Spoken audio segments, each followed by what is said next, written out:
Menga bitta aroq ber. Bu yoqda aroq sotilmaydi. Nimaga sotilmaydi? Mana shuncha aroq bor-ku. Bitta aroq ber, iltimos. Senga necha marta aytdim bu yoqda aroq sotilmaydi deb.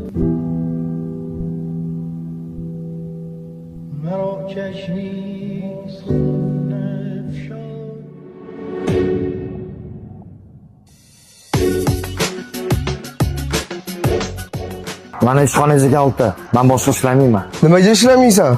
Qarzingizni kim to'laydi? Qarzimni bir haftaning ichida qilib beraman. Ke o'rtoq, yaxshimisan? Do'koningni yop o'rtoq. Kechaga o'tib kelaylik. Nimaga, tinchlikmi? Yo'lda tushuntirib beraman.